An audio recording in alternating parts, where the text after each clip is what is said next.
Excellencies, as India assumes the membership of the Security Council for the 8th time, it's an honor for me as the permanent representative of India to take part in today's flag installation ceremony. It is a proud moment for my country and my delegation. I thank my Prime Minister for the trust he has reposed in me to represent my country in the Security Council. I am grateful to the Minister of External Affairs for his support. I am grateful to all the member states of the United Nations who have given us an overwhelming mandate to represent them in the Security Council.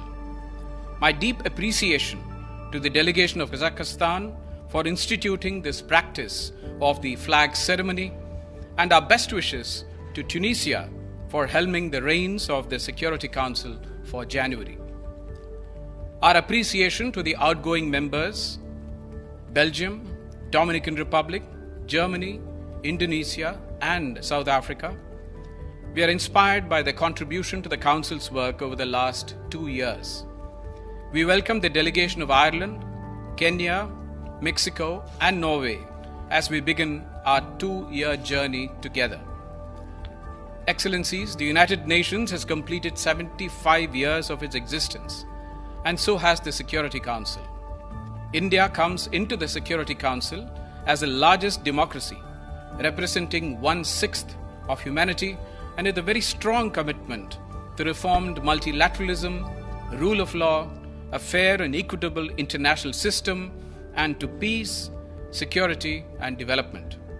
From Kashmir to Kanyakumari, we stand united as one, bound by our ethos of democracy, pluralism, and commitment to fundamental rights. We will use our tenure to bring human-centric and inclusive solutions to matters of international peace and security. India will be a voice for the developing world. We will not shy away from raising our voice against the common enemies of humanity like terrorism.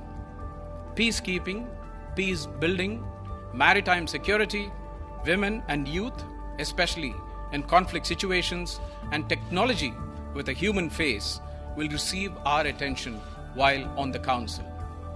We look forward to our collective pursuit for an ideal where the world is one family, Vasudhaiva Kudumbakam. Even as the world comes together in solidarity to face the COVID-19 pandemic, which has thrown our lives out of gear, we would do well to remember the words of the great Indian philosopher Swami Vivekananda, who said, and I quote, "Each nation must give in order to live. When you give life, you will have life. When you receive, you must pay for it by giving to all others." Thank you.